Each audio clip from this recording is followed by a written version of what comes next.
우리 이단의 말씀할까요? 기도를 계속하고 기도에 감사함으로 깨어 있으라. 골로새서 4장 2절 말씀. 우리의 기도하겠습니다. 내 마음속에 계시는 성령 하나님, 내 마음속에 계시는 성령 하나님, 잠시 잠깐 기도하는 인생이 아니라 계속해서 꾸준하게 기도하는 인생 되게 하옵소서. 잠시 잠깐 기도하는 인생이 아니라 꾸준하게 기도하는 인생이 되게 하옵소서. 걱정 근심하는 인생이 아니라 깨어 기도하는 인생 되게 하옵소서. 걱정 근심하는 인생이 아니라 깨어 기도하는 인생 되게 하옵소서. 불평 불만하는 인생이 아니라 감사 감격하는 인생 되게 하옵소서. 불평 불만하는 인생이 아니라 감사 감격하는 인생 되게 하옵소서. 예수님의 이름으로 기도합니다. 예수님의 이름으로 기도합니다. 하나님이 여러분의 기도 들으신 줄 믿습니다. 아멘. 아멘. 저는 목사님, 우리가 이렇게 가까운 거 좋은데 나 머리가 너무 크다. 카메라를 여러분 잘 안 보이시죠? 큰일 났습니다. 이제 화면을 보는 사람들은 내가 뭐 이런데요. 나 좀 줄여줘요. 교회가 이제 이게 지금 작게 시작했다 지금 점점 커져서 그런데 이제 어른들이 눈이 이렇게 자꾸 어두워지시니까 우리가 프로젝트가 아니라 LED로 좀 바꿨으면 좋겠다 이렇게 시작을 했는데 LED로 바꾸면서 그러면 앞을 뭘 해야 되고 이렇게 하다가 점점 커져서 한 달 정도 될 것 같아요. 그러니까 이제 그동안 제가 이제 걱정하는 건 공사는 이제 믿을 수 있는 집사님과 또 뭐 당회가 잘 이렇게 하고 여러분 기도하니까 잘 될 텐데 여러분이 어떻게든 기도의 줄기를 안 놓치고 기도하면서 요 시간들을 잘 이겨내시기를 예수님 이름으로 축복합니다. 고맙습니다. 그리고 또 이렇게 앉으니까 좋은데요. 가까워서 이렇게 우리가 이렇게 옹기종기 안 왔는데 고맙습니다. 자, 오늘 말씀은 아주 짧은데 생각할 게 많습니다. 보세요. 요한복음 9장에 유명한 연못 이름이 나옵니다. 실로암입니다. 실로암은 보냄을 받았다라는 뜻입니다. 예수님이 진흙을 시각장애인의 눈에 발라주며 실로암 못에 가서 씻으라고 말씀합니다. 진흙을 눈에 바른 시각장애인이 예수님의 말씀에 순종해서 실로암 못에 가서 씻습니다. 그날 날 때부터 보지 못했던 사람입니다. 그는 날 때부터 보지 못했던 사람입니다. 그런데 예수님의 말씀대로 했을 때 눈을 뜨는 기적을 체험합니다. 보게 됩니다. 최근 실로암 못은 예루살렘의 천년 공동 미크바라고도 하고요. 라는 것이 밝혀졌습니다. 예루살렘 사람들이나 순례객들이 예루살렘 성전에 들어가기 전에 이 실로암 못에서 정결 예식을 치르고 성전에 들어갑니다. 이런 역사적 사실을 알면 본문을 더 잘 이해할 수 있습니다. 실로암 못에서 진흙 바른 눈을 씻으면 개안 수술한 것처럼 시각장애에서 벗어날 것이다. 그러면 그곳에서 다른 곳으로 가지 말고 곧바로 성전에 들어가서 은혜를 베푸신 하나님께 예배하고 감사하는 것입니다. 여기에 대한 설명을 잠깐 해볼게요. 보세요. 예루살렘 성전에 들어가기 전에 외부에서 온 순례객이나 이런 사람들은 몸을 씻고 하나님 앞에 깨끗함으로 가야 되지 않겠어요? 그러니까 몸을 씻는 곳이 있는 거죠. 그것이 실로암이었고 이게 연못 정도로 우리가 생각을 했는데 2004년도에 발굴 작업을 하면서 발굴해 보니까 너무 큰 거예요. 굉장히 큰 거죠. 그래서 그 전에 2004년 전에 호기오 성지순례를 가서 여기가 실로암이군요 은혜 받았던 분들은 다시 한번 꼭 가셔서 여기가 아니고 저긴가비요 이렇게 확인하셔야 됩니다. 그러니까 여기에서 이제 굉장히 크고 거기서 이제 씻고 성전에 가는 거예요. 그러니까 예수님이 진흙을 바르고 실로암 못에 가서 씻으라 이건 뭐냐면 실로암 못에 가서 씻고 그리고 눈이 떠졌지 않냐. 그러니까 딴 데 가지 말고 막바로 성전에 가서 하나님 앞에 찬양하고 감사해라 이런 이야기예요. 그게 파트리예요. 조금 더요. 2004년 예루살렘에서 실로암 연못 재발굴을 시도했습니다. 이전에 실로암 연못으로 알려졌던 곳에서 50m 떨어진 곳에서 예수님 당시 실제했던 실로암 연못을 발굴합니다. 발굴된 실로암 연못은 직사각형이고 크기가 대단히 큽니다. 물이 아주 풍부했었던 것으로 보입니다. 이곳에서 1세기에 사용되던 동전도 많이 발굴됩니다. 이런 역사적 사실에서 유추해 보면 장애인이 진흙을 눈에 바르고 실로암 못에 도착했을 때 연못에 많은 사람이 있었을 것입니다. 시각장애인이 연못에 얼굴을 씻는 것도 눈을 뜨는 것도 많은 사람이 보았을 것입니다. 그리고 이 일은 자연스럽게 예루살렘 전체의 입소문으로 번지고 회자되었을 것입니다. 오늘은 한 시각 장애인을 만났을 때 예수님의 반응과 제자들의 반응을 비교해 보면서 지금 우리에게 하시는 하나님의 음성을 듣는 시간을 가지겠습니다. 또한 눈을 뜬다는 것은 상상 속에도 없던 시각 장애인이 예수님을 만나고 실로암 못에 가서 눈을 뜨는 기적을 체험하는 모습을 통해서 지금 우리에게 하시는 하나님의 음성을 듣는 시간을 가지겠습니다. 지금 두 가지예요. 하나는 시각 장애인에 관한 이야기와 하나는 예수님의 제자들에 관한 이야기입니다. 그 밑에요. 요한복음 6장에 나오는 예수님의 제자들은 예수님의 덜된 제자들입니다. 덜된 제자들. 이게 무슨 말이냐면 그 밑에요. 사복음서인 마태복음, 마가복음, 누가복음, 요한복음은 예수님이 자신의 제자를 발굴합니다. 그리고 제자들을 자기 사람으로 훈련하는 내용이 나옵니다. 그래서 제자들과 대화가 많이 기록되어 있습니다. 하나님이 자신의 창조물인 사람을 인격적으로 대우하시고 사람들의 의지를 꺾지 않으시고 존중하십니다. 우리 기독교 문화는 대화가 중요합니다. 소통과 나눔이 중요합니다. 그 밑에요. 그런데 요한복음 6장에 예수님의 제자들은 아직 온전한 제자가 아닙니다. 한참 훈련해야 할 제자들입니다. 왜냐하면 예수님의 제자라면 예수님처럼 생각합니다. 그런데 예수님의 제자이면서도 예수님처럼 생각하지 않습니다. 밥도 덜 된 밥이 있고 다 된 밥이 있습니다. 밥이라고 다 같은 밥이 아닙니다. 요한복음 6장에 나오는 제자들은 밥으로 비유하면 덜 된 밥입니다. 여기까지 하고 제가 설명할게요. 보세요. 예수님이 이 땅에 오셔서 무슨 일을 많이 하느냐면 마태복음, 마가복음, 누가복음, 요한복음 제자들 사람을 찾아요. 베드로 찾고 안드레 찾고 요한 찾고 자기 사람들을 찾아요. 그리고 자기 사람들을 찾아서 뭘 하냐면 같이 있으면서 계속해서 끊임없이 대화하면서 보여주시고 대화하면서 이것도 못 깨닫니? 이건 이런 뜻이야. 이렇게 설명을 해요. 그래서 이렇게 대화하고 하면서 사람들을 만들어가는 거죠. 근데 이 요한복음 9장에 나오는 이 지금 6장에 9장이요. 요한복음 9장에 나오는 이 제자들은 밥으로 치면 덜 된 밥인 거죠. 밥이 잘 되어서 뜸도 잘 들이고 이래야지 밥이 정말 밥 좋은 쌀 가지고 밥을 잘 해놓으면 밥으로만 밥을 먹을 수 있습니다. 맛있습니다. 그런데 그 뜸이 덜 되고 또 썰 있고 덜 된 밥은 참 먹기에 고달프죠. 근데 제자들은 주님이 불렀어요. 주님의 백성이 맞아요. 그런데 잘 다듬어지지 않아서 충분히 훈련되지 않아서 예수님의 제자인데 예수님의 모습이 안 나오는 겁니다. 하나님은 사람을 불러서 자기 사람을 만드는 과정이 대화하고 이야기하고 소통하고 교통하는 겁니다. 그래서 우리 보십시오. 우리 구조를 보면 이렇게 끊임없이 말씀을 설명하고 여러분의 말씀을 듣고 그리고 그 말씀을 듣고 혼자 생각하는 게 아니라 목장에 가서 서로 말씀을 나누고 이야기하고 대화하고 이렇게 가는 거거든요. 그러면서 스스로 생각하는 거예요. 그래, 내가 이건 줄 알았는데 이거구나. 아, 맞아. 이런 식으로 가도록 하는 거예요. 우리가 이단이라고 말하는 곳이 왜 문제가 있냐면 이단은 이렇게 말하죠. 네가 뭘 한다고 생각을 해. 하나님 하라면 해야지. 입 다물고 해. 이렇게 해서 인격을 짓밟아 버리는 겁니다. 제가 부목사로 있을 때 우리 교회 집사님 아닌데 집사님이 그 아이는 우리 교회 중학교 아이였어요. 둘이 이렇게 와서 제하고 이제 이야기하는 거예요. 근데 애가 뭐라 그러면 엄마가 그런 거야. 목사님이 이야기하는데 무슨 말을 해라. 입 닫아라. 이렇게. 근데 문제는 내 앞에서 그러는 거야. 나는 얼마나 무섭겠어. 무조건 순종이야. 이랬을 때 제가 아하, 이 엄마가 신앙생활을 좀 문제 있는 곳에 샀는가 보다. 문제가 있는 곳에서 했다는 것은 뭐냐면 스스로 생각하고 스스로 판단하고 스스로 결정하는 거예요. 우리 주님은 그걸 기다리고 그래서 계속 소통하고 대화하고 이것도 못 깨닫냐, 속상하다 이런 거 알수. 이렇게 하나님은 이렇게 인격을 존중해서 이 인격이 스스로 결정하는 것들을 바라는 겁니다. 해 아니면 확 죽여버릴 거야. 이렇게 하지 않는다고요. 주님은 이렇게 하는 거예요. 이게 하나님의 방법이에요. 그래서 하나님이 얘야 선악과 따먹으면 죽는다. 그런데 따먹을 수 있어. 너 스스로 선택할 수 있어. 그럼 나는 네가 안 했으면 좋겠다 이러는 거죠. 아담이 따먹을래요. 따먹어 버리는 거예요. 주님이 절대 못해. 손모가지 확 부러뜨려서 선악과 너 건드리지도 못하게 할 거야 이러지 않고 따먹을 수 있는 엄청난 특권을 주신 겁니다. 근데 나는 네가 안 했으면 좋겠어 이러는 거예요. 그래서 이단하고 그리고 우리 교회하고 수원의 월드컵 경기장 뭐 저 있잖아요. 그거 쓰고 나면 이단하고 우리하고 차이가 많아요.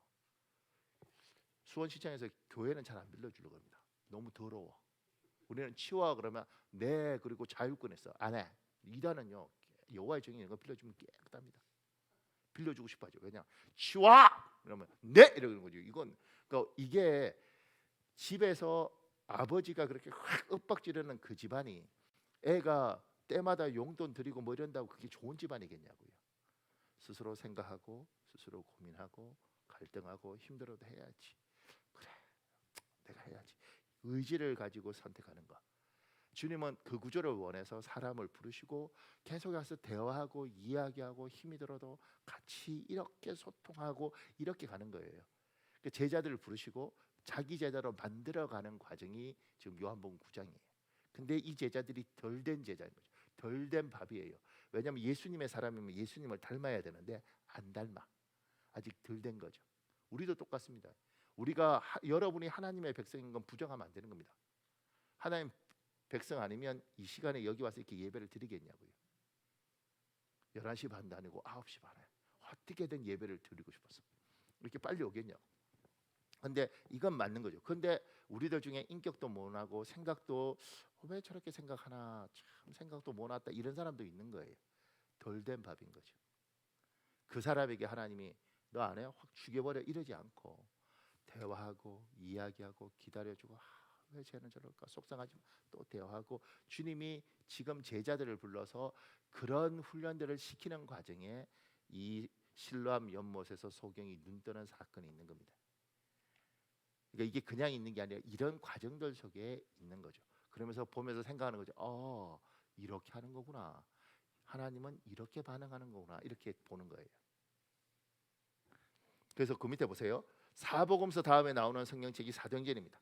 사복음서에서 예수님이 발굴하고 훈련한 제자들이 사도행전에서 성령을 받습니다. 그리고 전 세계로 흩어져 나갑니다. 힘있게 복음을 전파합니다. 그러면서 덜 된 밥이 아니라 다 된 밥이 됩니다. 여러분 여기 조심해야 될 게 다 된 밥이 있고 다 된 밥이 있습니다. 이거 잘못하면 아주 이게 힘듭니다. 이해가 안 갔군요. 저 집안 다 됐어. 아직도 이해 안 가시면 국어 사전을 꼭 찾아보시기를. 그러니까 보세요. 여기서 우리가 영적으로 깨달아야 할 것이 있습니다. 첫째, 하나님을 아버지라고 부르는 나는 하나님의 자녀인가? 하나님의 자녀라면 하나님을 닮아서 하나님이 생각하는 것처럼 생각해야 하는데 나는 하나님이 생각하는 것처럼 생각하는가? 둘째, 나는 하나님의 덜 된 자녀인가? 다 된 자녀인가? 우리 베드로서 3장 18절에 있습니다. 공동 먼저 여러분 읽어볼래요? 시작. 여러분이 우리의 주님이시며 구세주이신 예수 그리스도의 은총을 입고 또 그분을 알므로써 계속 자라나기를 바랍니다.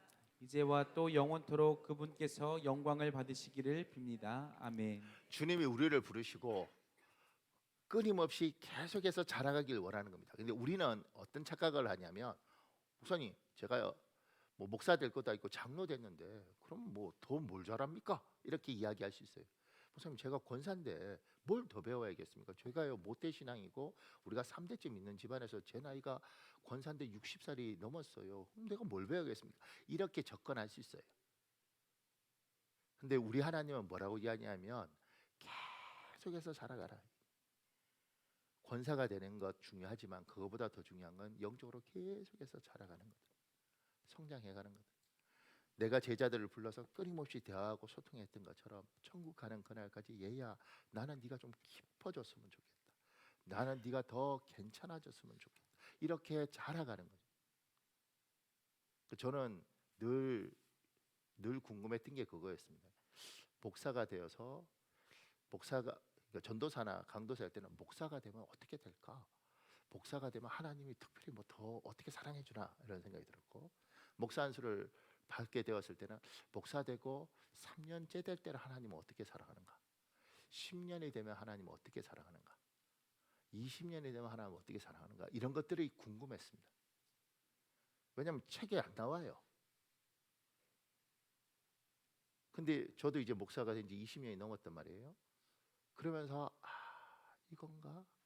하나님을 사랑한다는 게 이런 건가? 이런 걸 듣고 싶고 알고 싶고, 나는 이렇게 느끼는데 저 사람은 어떻게 느낄까? 이게 그러면서 영적으로 하나님하고 더 깊어지고 하나님의 사람으로 더 온전해지고 이렇게 가고 싶은 거예요. 그래서 옛날에 제가 들었을 때 이런 게 있었습니다. 은퇴하시고 정말 나이 많은 목사님인데 목사님한테 축도를 부탁한 거예요. 근데 그 목사님이 강대상에 있어서 이제 기력도 없으시죠.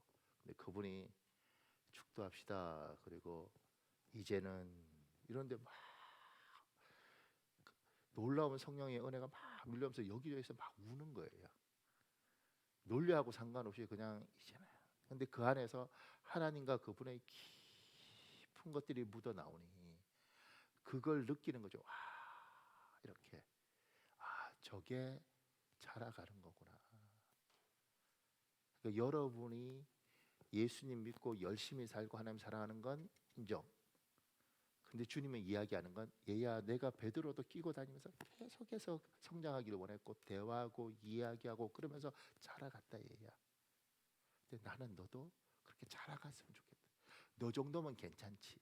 근데 거기서 스탑하지 말고 더 깊어졌으면 좋겠다. 사랑하는 여러분, 우리 다 덜 된 밥이죠. 근데 하나님 앞에 더 깊어지는 여러분 되시기를 예수님 이름으로 축복합니다. 근데 제가 여기 글을 두 가지 가져왔어요. 자, 먼저 그 기도가 먼저다. 요걸 목사님 읽어볼래요? 18세기 노예 무역상이었다가 목사이자 찬송가 작가가 된 존 뉴턴은 황혼기에 많은 편지를 썼다. 그중 한 편지에서 그는 60년 동안 내적 약함에서 구해달라는 기도를 해왔다고 썼다. 하지만 80세가 넘어서도 그의 내면에는 악이 존재했다.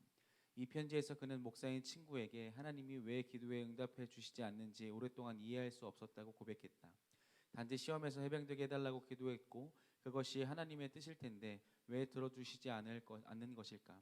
하지만 이제 노인이 된 그는 하나님께서 사라지지 않는 문제를 통해 자신이 하나님의 은혜를 얼마나 절실히 필요로 하는 존재인지를 늘 기억하게 해주셨다는 사실을 깨달았다. 그리고 덕분에 은혜를 필요로 하는 사람들을 더 잘 도울 수 있었다는 사실을 알았다. 이 생에서 성숙의 가장 중요한 증거는 은혜의 필요성을 더 이상 느끼지 않을 수준에 이르는 것이 아니다. 자신이 얼마나 철저히 은혜에 의존하는지 점점 더 깊이 인식하는 것이다. 하나님은 자신에게 붙잡는 법을 가르치기 원하신다. 이를 위해 당신이 없애달라고 절실히 기도하는 문제를 그냥 두시는 것인지도 모른다. 보세요. 자라가는 것 중에 하나는 다른 거 말고 하나님과 내하고 개인적인 깊이 안에서 자라가는 게 있습니다. 사람은 몰라요. 자기는 알죠. 자기는 알죠. 그래서 이게 이거구나. 그래서 저는 하나님이 가르치는 가장 기본적인 방법이 다른 사람의 행동을 보면서 나를 깨닫는 거죠. 저 사람이 막 이렇게 행동하는 거 보고 내가 저러나? 이런 생각. 야, 저러면 난리인데 그럼 나는? 이렇게. 그게 이제 눈에 들어오고 그리고 하나님 나는? 이런 생각을 하게 되는 거죠. 그러니까 그냥 뭐 그런가 보다 이게 아니라 저 모습을 보면서 아니 그리고 하나님 나는 그러면서 하나님이 나를 계속 키워가는 게 있더라고요. 그러니까 이게 내면이 깊어지는 겁니다. 요거 포기하면 안 됩니다. 자기 내면을 깊이 들여다보는 거. 그리고 그 속에서 하나님과 나와의 관계를 확인시키는 거. 근데 이를테면 저 같은 경우는 지금 이 존 뉴턴 목사처럼 저 같은 경우는 목사로서 어떨 때 하나님 난 목사로서 너무 부족한데 뭐 이런 생각이 들지 않겠습니까? 그게 내 생각이든 때로는 악한 것들이 와서 저를 막 짓누르는 것이든 그게 있습니다. 여러분도 있을걸요. 여러분들도 대표 기도해야 될 사람들은 만약에 뭐 사업상 누구 만나서 술 한잔 먹고 나면 대표 기도할 때 괴롭기도 하고 또 오늘 이를테면 부부싸움 하고 강대상 와서 하면 주님 우리를 불쌍히 여겨주시고 그럴 때 만약에 그 남편이나 아내가 앉아 있으면 니나 불쌍히 여기라 분명히 이렇게 생각할 거라고 내기도 듣고 별 생각 다 날 거예요. 이런 것들이 올 때 저도 있죠. 근데 어느 날 제가 막 괴로울 때 하나님이 저한테 그런 마음 주시는 것 같더라고요. 참 너 교만하다 이렇게. 내가 지금 괴로워하는데 뭐가 교만하냐. 얘야 네가 아무리 큰 죄를 짓더라도 예수님이 너를 위하여 십자가 지셨는데 창조주가 피를 흘렸다. 기껏 피조물인 네가 얼마나 큰 죄를 져야지 창조주 하나님의 피를 넘어서는 죄를 지을 수 있겠냐. 나 같은 것들이 뭐 어떻게 그게 양심이 고운 건 맞는데 네가 구원을 받고 은혜를 받은 것이 예수 그리스도의 보혈 은혜를 받았고 예수님이 하나님의 아들이고 하나님이라면 그 예수님의 피보다 네 죄가 더 뚫고 넘어가서 부끄러워야 되는 건데, 이분이 창조주가 티끌 같은 너의 죄를 못 듣겠냐? 아무리 죄를 많이 져도 예수 그리스도 이름으로 하나님 앞에 나와라. 이렇게 하나님이 저한테는 가르쳐 주시더라고요. 그러면서 저는 부족해서 못 가요. 겸손한 게 아니라 교만한 것이다. 너의 죄 하나를 창조주가 못 듣겠냐? 얼마나 귀하면 성자가 필요했겠냐? 그 다음부터는 당당하게 미안합니다 하나님, 다시는 안 그러겠습니다. 할렐루야! 이러고 사는 거죠. 괴롭지 어떨 때는. 그런데 저분이 날 용서한 게 얼마나 큰지를 아는 거죠. 그런 걸 이제 알아가는 겁니다. 이렇게 깊어지는 거죠. 여러분, 우리 몸은 시간이 지나면 쇠약해져요. 그게 당연한 것이고, 안은요 깊어집니다. 그래서 교회에 정말 깊어진 어른들하고 대화를 하면, 조 권사님하고 이야기하면 참 달라. 저 장로님하고 이야기하면 참 내가 느끼는 게 많아. 이게 어른이에요. 이거는 이 안을 하나님과 깊이 관계했던 사람만 느끼는 거예요. 또 하나요, 그 밑에 이런 글 있습니다. 목사님. 살림이란 한 집안을 이루어 살아가는 일로 무엇을 키운다는 의미가 있습니다. 아내는 자녀뿐 아니라 남편도 키웁니다. 키운다는 것은 투자한다는 뜻입니다. 남편 역시 자녀뿐 아니라 아내까지 키워야 합니다. 예수님이 신부된 우리를 말씀으로 깨끗이 씻어 아름답게 만들어 주시는 것처럼 남편도 아내를 아름답게 만들어 주어야 합니다. 아내가 성장할 수 있도록 배려하고 시간을 내어주며 투자해야 한다는 뜻입니다. 중요한 것은 장기적인 안목으로 투자하는 것입니다. 제가 미국에 와서 얼마 안 되었을 때의 일입니다. 공부하는 것도 힘들고 사역하는 것도 힘든 시기였는데 어느 날 아내가 다니던 은행을 그만두어야겠다고 말했습니다. 큰 아이가 3살에서 4살로 넘어가면서 영어를 배우기 시작하니 엄마가 영어 공부를 좀 더 해야겠다는 것이었습니다. 그래서 영어로 대화하는 직장에 들어가겠다고 했습니다. 그렇게 되면 사실 제가 불편할 수밖에 없었습니다. 제 공부도 힘든데 아내가 일주일에 이틀씩 야간 학원에 다니는 동안 저 혼자 아이를 봐야 했기 때문입니다. 하지만 아내가 공부할 수 있도록 기꺼이 도왔습니다.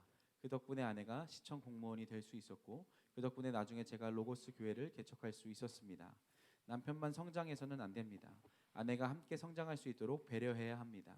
목회하면서 저는 많은 사람을 알게 되었고 책도 몇 권 쓰게 되었는데 아내는 그럴 기회가 없었습니다.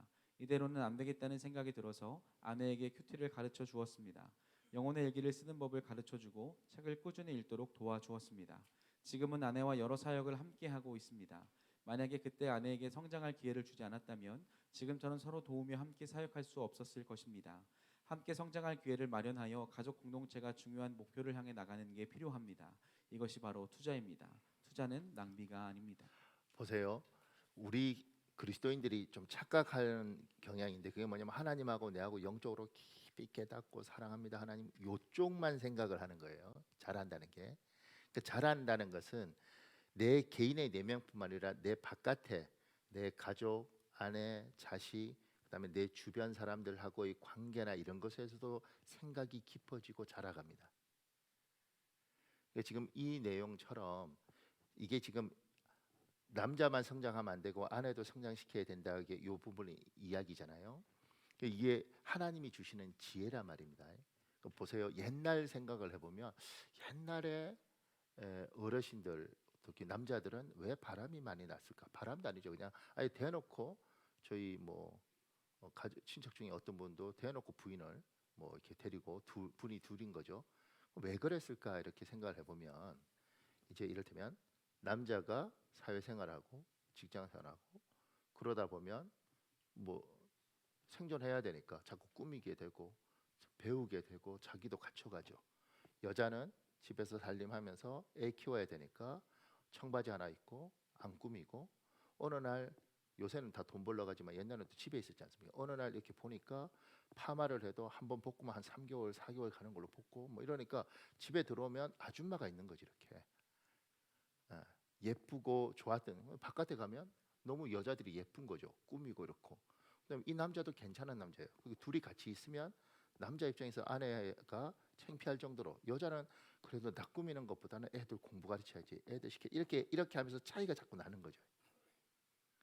근데 하나님이 지혜를 주면 이분처럼 같이 성장하도록 합니다. 이게 이상하게 하나님은 지혜를 다 나눠주도 저 같은 경우도 제가 계속 공부할 때 선배 목사님 그러더라고. 너는 그렇게 계속해서 공부하고 너는 발전하고 성장하고 네 아내는 집에서 애 키우면 이 격차는 너희 부부가 괜찮겠냐 이러더라고. 근데 놀라운 거 그게 들려요. 그래서 제가 이제 다른 데 있을 때 제 아내한테 그냥 집에 있지 말고 뭘 좀 배울래?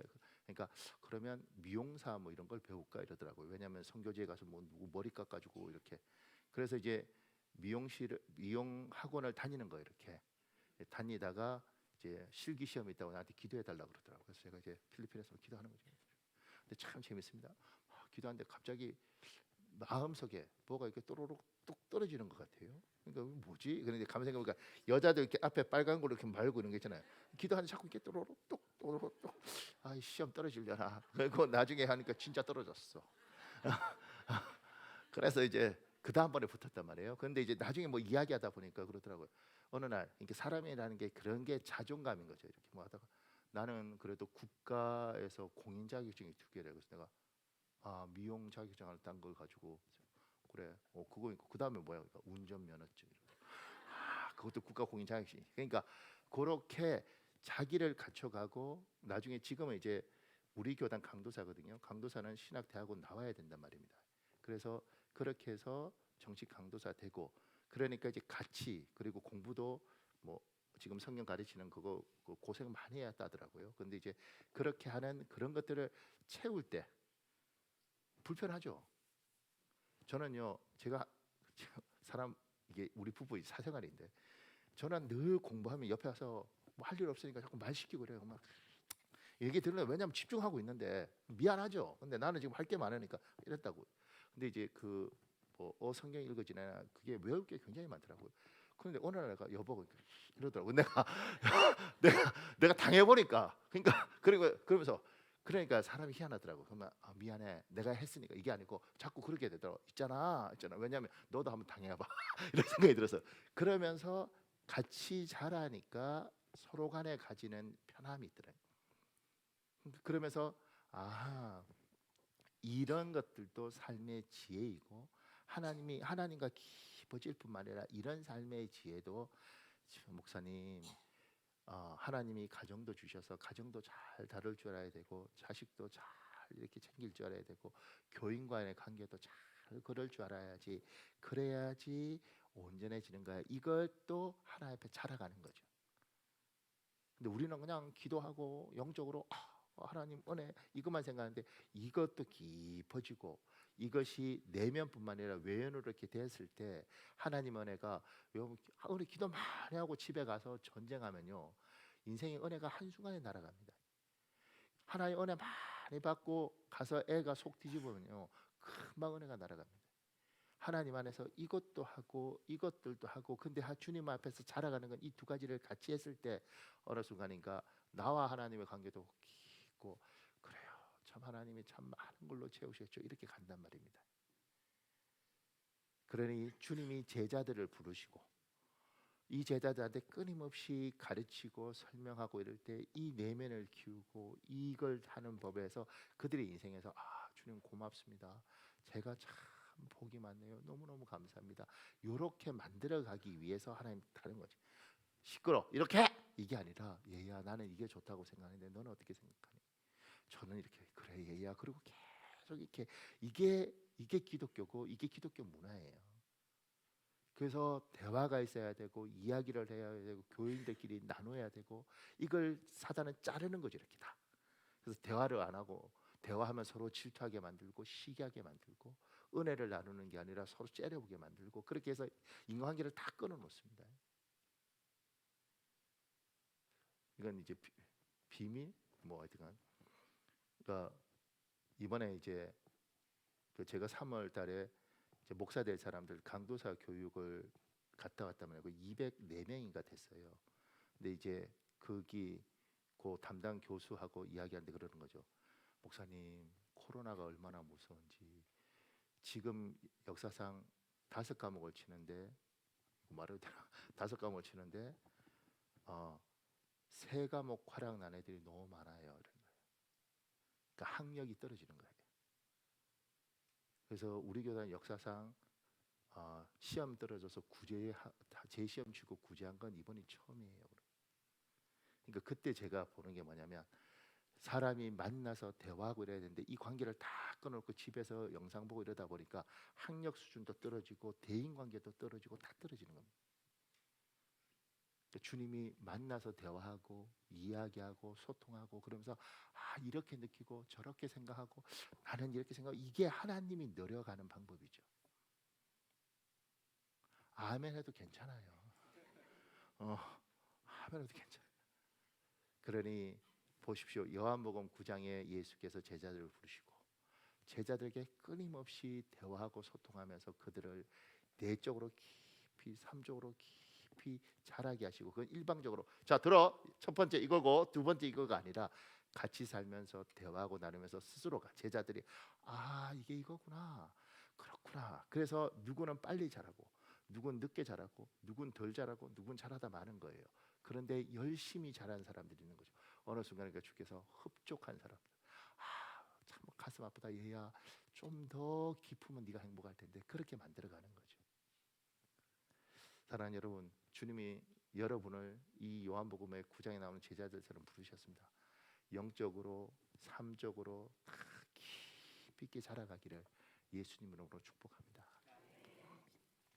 근데 보세요. 그 제자들을 자라가는 방법 중에 하나가 뭐냐면 이렇게 보여주는 겁니다.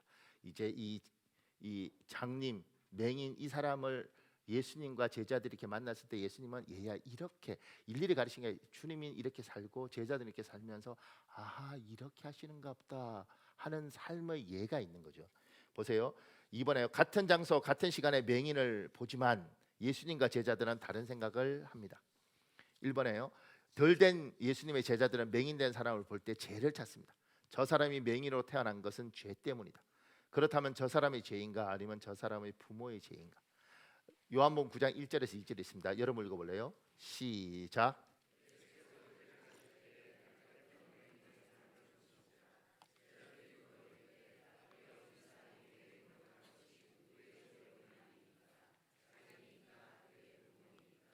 제자들은 범인을 찾습니다. 제자들처럼 행동하면 반드시 속죄양이 나와야 합니다. 모든 일의 우선순위가 원인이나 원인 제공자를 찾는 일입니다.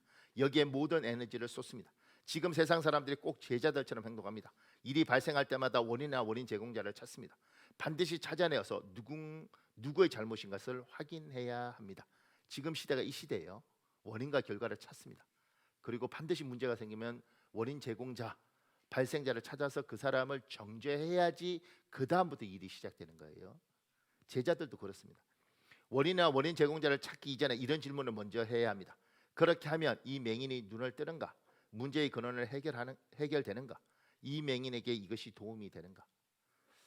참고로 기계에 문제가 발생하면 사회 시스템에 이상이 발생하면 원인이나 원인 제공자를 찾아야 합니다. 그러나 가족끼리나 집안 문제는 이렇게 접근하면 안 됩니다. 교회에서 이렇게 접근하면 안 됩니다. 이런 접근법은 사람을 살리지 못합니다. 문제가 해결되지 않고 더욱 엉킵니다. 그런데 우리는 가정사에도 교회에서도 친구 간에도 이런 접근법을 사용합니다. 여러분과 저는 지성인이고 지성인은 항상 뭐가 있으면 원인을 찾는데 몸에 배어 있습니다. 그러니까 자꾸 그 이야기를 하는 거예요. 그래서 이게 잘못된 거지. 그다음 이렇게 해서 그다음 스텝을 가는 거예요. 그런데 사회적으로 잘못된 것, 사회 구조적으로 시스템이 잘못된 것, 그건 이렇게 찾아야죠. 기계의 결함이 있는 거 이렇게 찾아야 되죠. 근데 가족 간에는 이렇게 찾아서 되는 게 아니란 말입니다. 인간관계는 우리가 부부간에 매년 뭐 니하고 내하고 합치면 한 1억 5천 2억씩 벌었는데 그 많은 돈 어디 갔어? 어떻게 된 거야? 돈이 하나도 없어. 당신이 그때 그 집 사지 말라고 내가 그만큼 이야기했는데 사서 그렇잖아. 그게 뭐 진단이 맞는지 틀린지 모르지만 이미 그 말 하고 나면 부부 사이 끝난 겁니다. 내가 뭐 사고 싶어 산 줄 알아? 뭐 이렇게 하는 거지. 그거 갖고는 해답이 없어요. 서로 아플 뿐이지. 근데 우리는 그런 식으로 해요. 제가 제 친구 목사하고 교회 일 때문에 옛날에 있던 막 이야기를 하면서 뭐 이렇게 하니까 제 뒤에 목사님이 그러더라고. 선배가 그게 뭐가 중요해! 뭐 이러더라고. 근데 그때는 몰랐어요. 그때는 그냥 왜 저러지? 근데 시간이 지나면서 알게 되는 게 그때 제가 막 이럴 때 우리는 친구 사이가 깨지는 겁니다. 왜냐하면 10년 전에 그랬던 이걸 지금 원인을 찾아서 누가 옳고 그르고 기억도 다 다르고 그걸 찾아서 무슨 해답이 있나? 이미 난리 난 건 난리 나고 엎어진 건 엎어진 건데 그걸 따질 이유가 뭐 있냐고. 아니 사회법정에서 판사들이 재판할 때 따지지.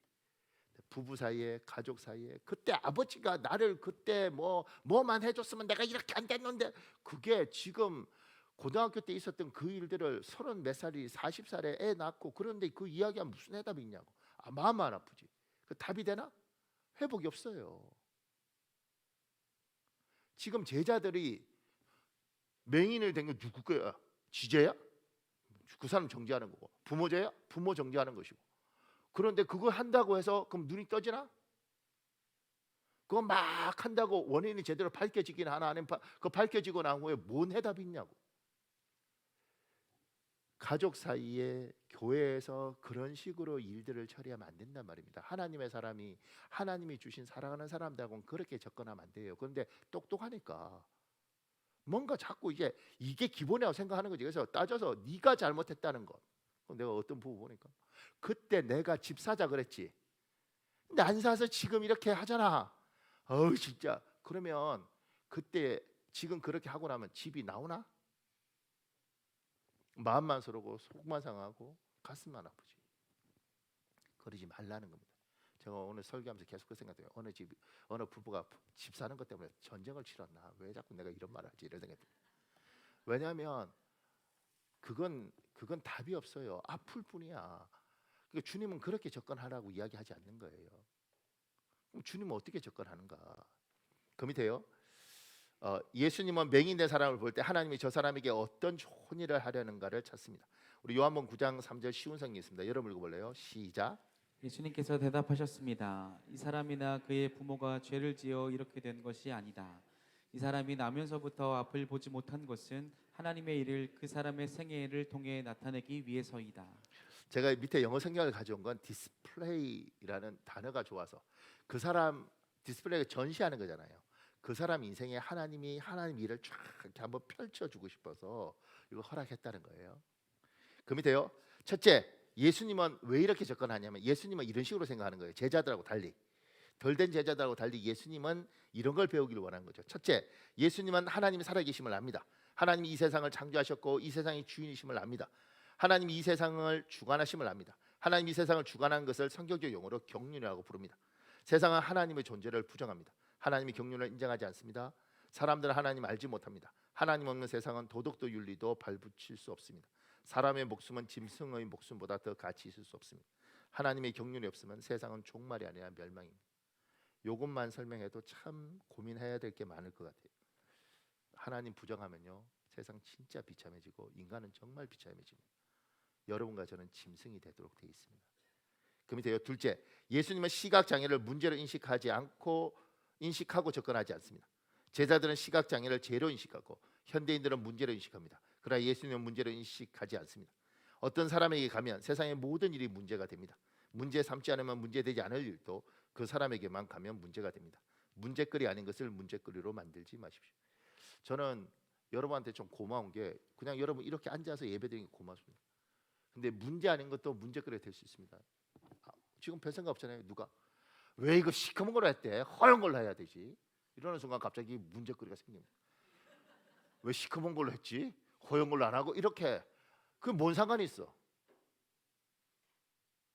그런데 지성인이고 뛰어나면 어떤 것들을 문제거리로 만드는 거예요. 장님으로 태어난 것 태어날 수 있는 거지. 뭐 어떻게? 그런 와 어떻게 눈에 이렇게 하는 순간 문제거리가 되는 겁니다. 무슨 문제거리 아니에요? 아니 이렇게도 태어나고 저렇게도 태어나지. 제가요 1부 때 제가 지금 2부 때 이렇게 앞에 안 나가고 여기 서 있잖아요. 1부 때 내가 앞에 나갔다고요. 우리가 평소 때는 몰랐는데 내가 앞에 나가니까 1부 때 찬양 인도가 김원태 목사님인데 190이잖아요. 갑자기 문제거리가 생기더라고. 내가 작은 거예요. 내가 키 작다는 소리를 안 듣고 크다는 소리를 못 들었지만 190 앞에 있으니까 갑자기 내가 작아지고 뭐 누군가가 눈빛이 생각보다 작네 뭐 이럴 수도 있는 거고 아무 문제 아닌데 누군가가 어유 목사님 생각보다 작네요. 그 순간 문제가 되는 거죠. 아무런 문제 아니고 누구는 요렇게 150으로 태어나는 거고 누구는 160으로 태어나고 누구는 190으로 태어나는 거예요. 근데 190으로 태어나도 농구 선수들 앞에 있으면 가슴 아픈 거고 그렇지 않겠어요? 키 제가 160 안 되는 제가 아는 어떤 목사님 만났는데 그분은 그러더라고요. 세상 자기는 너무 좋대. 내가 왜 그러니까 자기 경제 사정상 한 번도 비행기를 비즈니스 이거 못 하는데 이코노미 타도 자기는 딱 앉으면 된대. 근데 옆에 키 큰 놈들 보면 불쌍하대. 저거 다리도 못 펴고 막 이렇게 아이고 안 된다. 그러면 자기는 너무 행복하대. 이렇게 그런데 제가 보니까 그냥 이 사람은 이렇게 태어나고 저 사람은 저렇게 태어난 거예요. 그리고 아니 눈이 크게 태어날 수도 있고 작게 태어날 수도 있고 불편하겠지. 그런데 누군가는 유전자의 어떤 부분 때문에 눈이 이렇게 안 보이게 태어날 수도 있는 겁니다. 그냥 그렇게 태어난 것이고 그 부분에 대해서 문제 삼지 않으면 문제되지 않는 거예요. 근데 우리는 문제로 삼더라. 시비를 걸고 옳고 그른 걸 따지고 그러면서 모두가 힘들어지고 답답하고 갑갑하게 가더라. 근데 주님은 그걸 문제로 이야기하지 않더라. 문제 아닌 거예요. 여러분 문제를 삼으면 하여튼간 별게 다 문제. 누가 그러니? 목사님 우리 애는 항상 학교를 늦게 가고 가잖아. 늦게 가든 말든 가잖아. 안 가는 것도 아닌데 왜 말이 많아? 우리 애는 그럴 때마다 어깨를 걷잖아. 제가 보면서 뭔 문제야? 그러니까 이게 문제가 아니 그렇게 받아들이지 않으면 아니구나. 그냥 그런 거예요. 그러면서 그냥 그런 건데 그 속에서 예수님은 제자들은 문제라고 지적하지만 예수님은 그 속에서 그런데 하나님이 여기서 뭘 할까 생각하는 거죠. 과거를 찾고 원인을 찾고 뭐 이게 아니라 이 상황에서 하나님 뭘 하지? 이걸 통해서 하나님이 뭘 하려고 그러나 이렇게 접근하는 겁니다. 보세요 밑에 셋째, 예수님은 하나님의 성품을 믿습니다. 여호와는 긍휼이 많으시고 은혜로우시며 노하기를 더디하시고 인자하심이 풍부하시도다. 우리가 믿는 하나님은 좋으신 하나님입니다. 시각장애인으로 사는 것은 그 사람에게 불편할 것입니다. 그것을 알면서도 태어날 때부터 이것을 허락하신 것은 하나님의 좋은 뜻이 있다는 것을 믿습니다. 우리 마태복음 10장 29절 현대인의 성경이 있습니다. 여러분 읽어볼래요? 시작. 참새 두 마리가 동전 몇 푼에 팔리지 않느냐. 그러나 너희 아버지께서 허락하지 않으시면 그 참새 한 마리도 그저 땅에 떨어지는 법이 없다.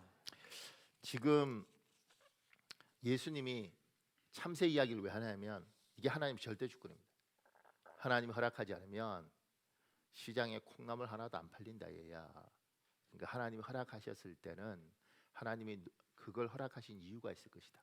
그렇다면 선하신 하나님이 허락하셨으니 너는 그 속에서 그러면 이걸 어떻게 진짜 아니면 하나님이 허락하지 않았을 텐데 하나님 허락하셨으면 분명히 이유가 있을 것이다.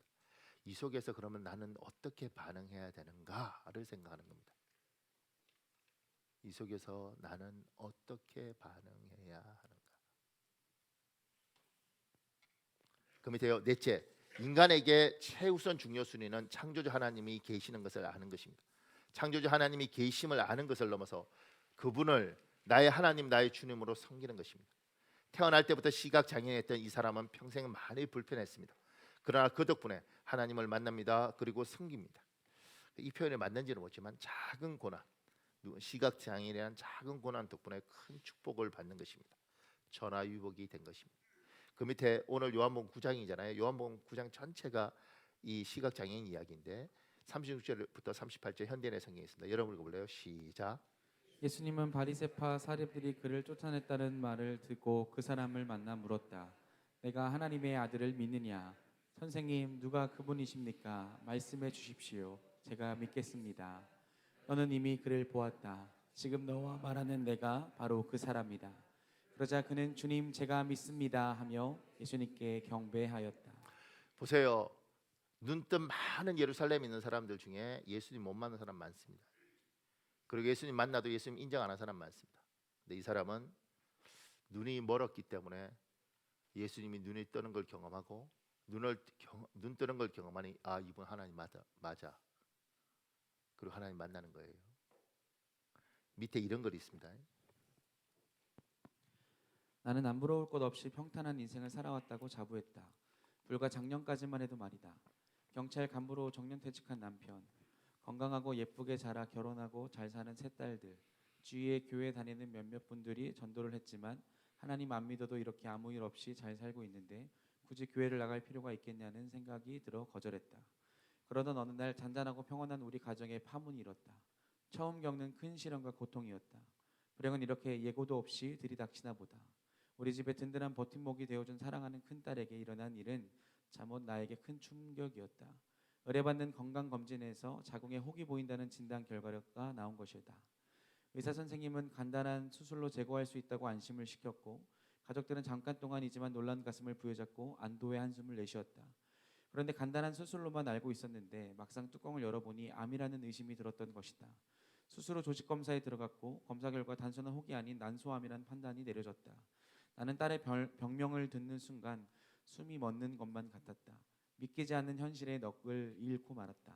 엄마, 이제 언니 어떡해요? 나는 병원 복도에서 둘째 딸을 안고 하염없이 눈물을 흘렸다.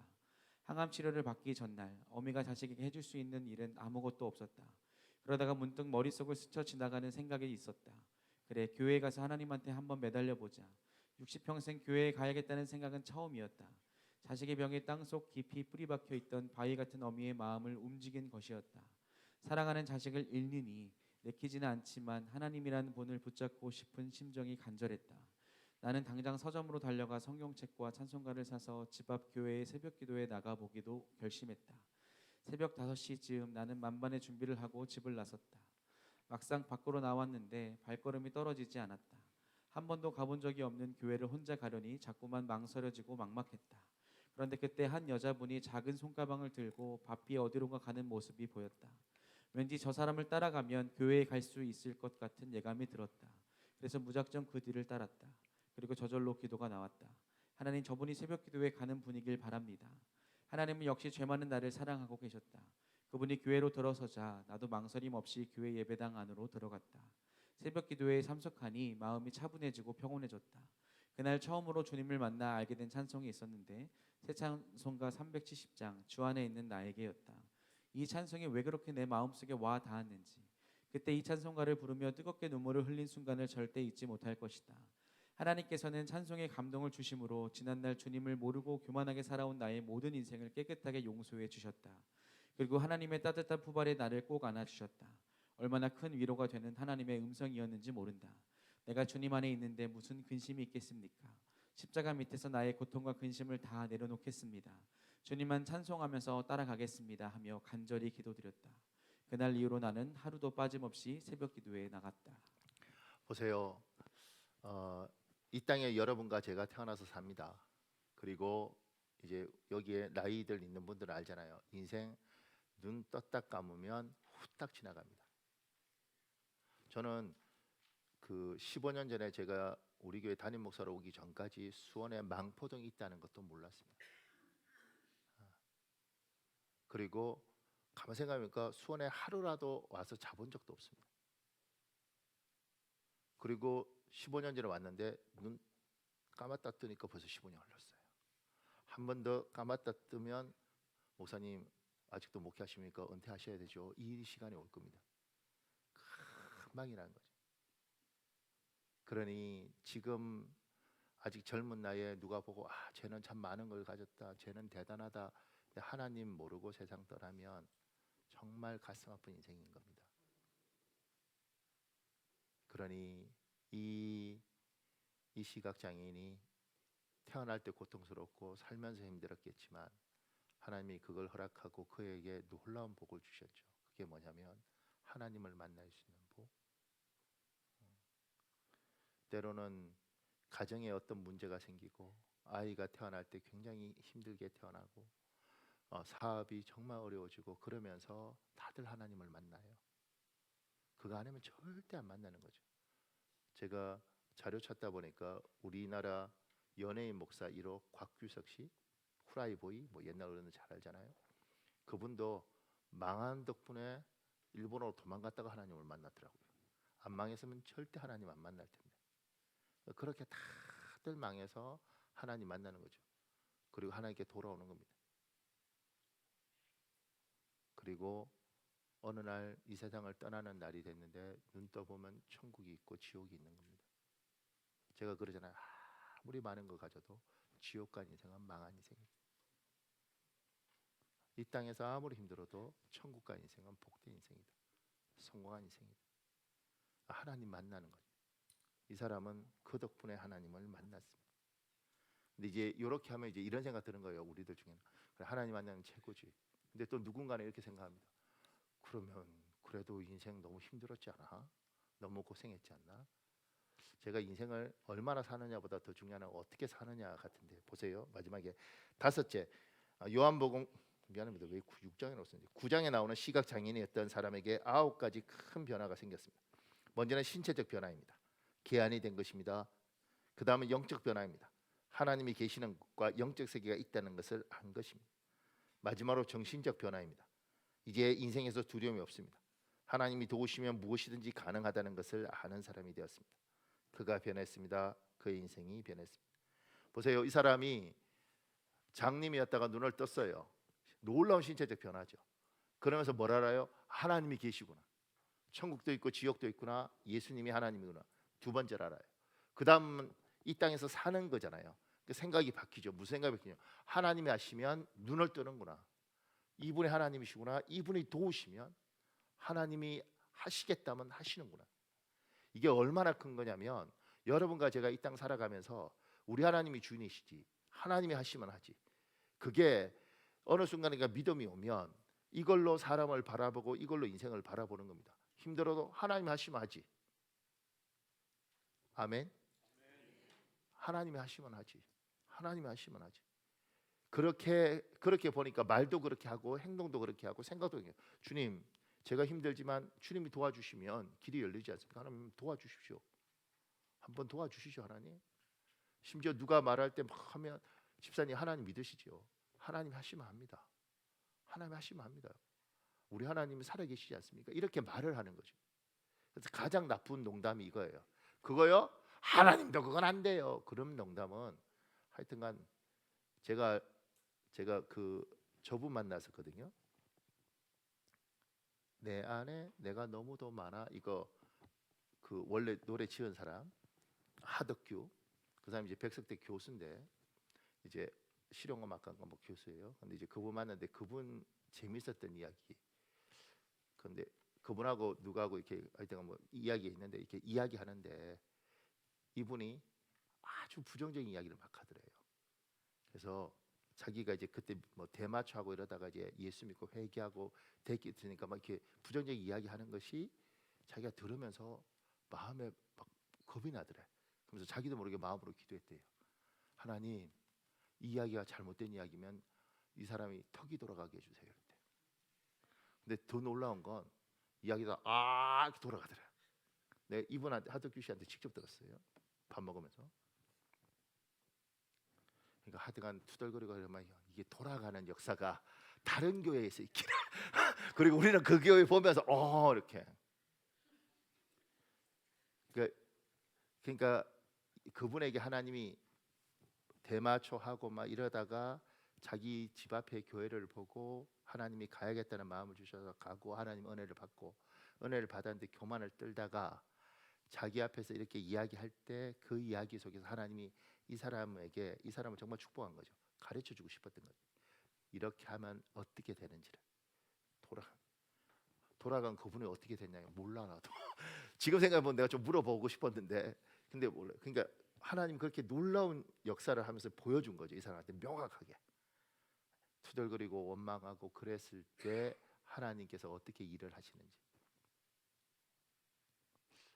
그렇다고 또 우리 교회 누구 입 돌아갔으면 이렇게 하지 말고. 근데 그거 설교할 때마다 겁나는데 근데 그것처럼 우리 마음에 생각이 바뀌어야 되는 거죠. 신체도 바뀌고 영적인 것도 바뀌고 그 다음에 정신적인 것도 바뀌는데 그 정신에 우리 하나님이 하나님은 하시는구나. 그래서 예수 믿는 사람이 좀 다른 게 누가 뭐라고 해도 뭐전 세계가 어쩌고 우리 하나님이 살아계시잖아. 하나님 도우시면 도우시지. 하나님 일하시면 일하지. 이렇게 말을 하는 거예요. 생각이. 그리고 지금 요한복음 9장에 나오는 이 제자들에게 주님이 자기 백성으로 설명하고 이렇게 하면서 이 사람들이 이 소경을 바라보면서 에휴 누구세냐 그랬을 때 예수님이 이 접근법을 보면서 이 제자들이 이렇게 생각하고 이렇게 행동하고 이렇게 반응해야 되는 걸 이렇게 배우는 거죠. 그러면서 뭐요? 하나님의 사람들은 이런 게 하나님의 사람이구나. 이제 여러분에게 질문. 나는 정말 하나님의 자녀인데 하나님의 자녀처럼 반응하는가? 이게 이 단어가 어려면 나는 덜 된 밥인가 좀 잘 된 밥인가? 그리고 오늘 이 소경처럼 우리들 중에 누군가가 굉장히 불행한 인생을 살다가 주님의 은혜를 충만히 경험하며 몸도 변하고 참 몸도 변하고 우리 교인들 내가 어제도 이야기하는데 어저께 이야기하다가 누가 이렇게 기도하니까 막 낫더래. 지금 내가 여러분 때문에 내가 못 살아. 왜냐하면 내가 보니까 조금 나아도 떠드는 목사들도 많더구만. 우리 교회는 나은 사람 말 한마디도 안 하고 아픈 사람만 맨날 나한테 이야기하니까 내가 주눅 들어서 내가 이야기하다 보면 나은 사람 많더구만. 다른 교회 같으면 인터넷에도 올리고 우리 목사님 신령하다 그럴 때 여러분은 내가 나를 겸손하게 만들기 위해서 입 다물고 가만히 있으니까 내가 어저께 누구하고 이야기하면서 처음 들었습니다.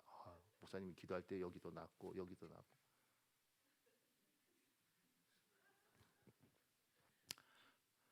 슬퍼. 다른 동네는 그러니까 하나님이 여러분 그렇게 할 때 하나님 살아계신 것, 신체도 바뀌고 그 다음에 영적인 것도 바뀌고 그리고 여러분의 생각도 우리 하나님 살아계시지. 그러면 하나님이 자기 백성을 놓아두겠는가? 하나님이 자기 교회를 놓아두겠는가? 하나님이 내 인생을 그냥 이렇게 바라보시겠는가? 저분이 긍휼을 베푸시리라. 저분이 나를 불쌍히 여기리라. 저분이 내 인생에 뭔가를 하리라. 사랑하는 여러분, 이 시간에 우리 10분 기도할 수 있는데 주여 한번 간절히 부르시고 우리 기도할래요? 하나님, 내가 예수님의 제자이고 내가 하나님의 백성인데 왜 나는 주님을 닮지 않았습니까? 주님, 내 생각을 바꿔주시고 내 행동을 바꿔주시고 내가 예수님 앞에 훈련된 제자가 될 수 있도록 도와주옵소서. 또한 우리들 중에 누군가가 소경 같은 이가 있다면 주님, 내 눈을 열게 하시고 나에게 영적인 걸 보여주시고 또 내 생각도 바꿔주셔서 내가 하나님의 사람으로 힘있게 살게 하여 주옵소서. 우리 주여 한번 간절히 기도하겠습니다. 주여, 아버지 도와주시옵소서. 아버지 도와주시옵소서. 주여,